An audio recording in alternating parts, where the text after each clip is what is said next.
ভালো আছি। প্রথমে আপনাদেরকে মনের অন্তঃস্থল থেকে জানাই আন্তরিক শুভেচ্ছা অভিনন্দন। কারণ এই রোজা রমজানের দিন এবং ঈদ প্রায় সন্নিকটে। এই সময়টায় অনেকে ঈদের কেনাকাটা নিয়ে ব্যস্ত, অনেকে অফিসের লাস্ট দিন বা অনেকে নানান হিসাব নিয়ে ব্যস্ত। আমরা সেই এত হিসাবের ভিড়ে আমরা যে একটু সময় বের করে আসতে পারছি, সেই জন্য সকলেই প্রধান বলে আলহামদুলিল্লাহ।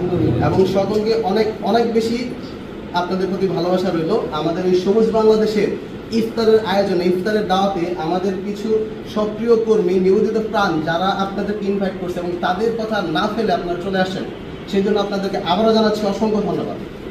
সবুজ বাংলাদেশ এটা একটি নাম না, এটা আমাদের বাংলাদেশের অস্তিত্বের সঙ্গে কিন্তু জড়িয়ে আছে। সো যেখানে অস্তিত্বের প্রশ্ন আসে সেখানে প্রশ্ন আসে টিকে থাকার, সেখানে প্রশ্ন আসে লড়াইয়ের, সেখানে প্রশ্ন আসে আর অনেক কিছু। তো আমি যদি প্রথমে লড়াইয়ের কথা বলি, টিকে থাকার কথা বলি, তাহলে বাংলাদেশে একটা সুস্থ সমাজ গঠন করতে গেলে প্রথমেই লড়াই করতে হবে মাদকের বিরুদ্ধে। যেই দেশে আজকে বাংলার যুব সমাজ ধ্বংসের পথে একমাত্র সেটি একটি শব্দ, সেটা হচ্ছে মাদক।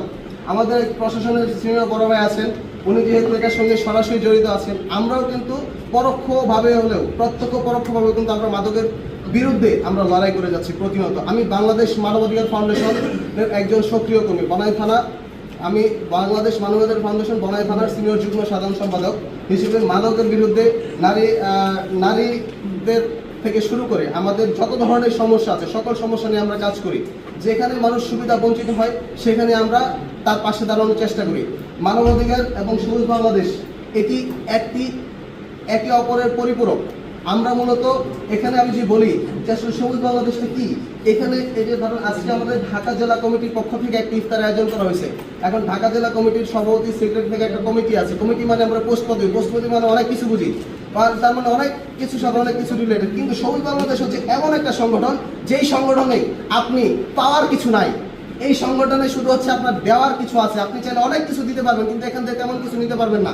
এখান থেকে নিতে পারবেন সম্মান, এখান থেকে নিতে পারবেন ভালোবাসা, এখান থেকে নিতে পারবেন একটা চমৎকার একটা জায়গা যেটা আপনি পরিচয় ক্রিয়েট করতে পারবেন, পরিচয় দিতে পারবেন।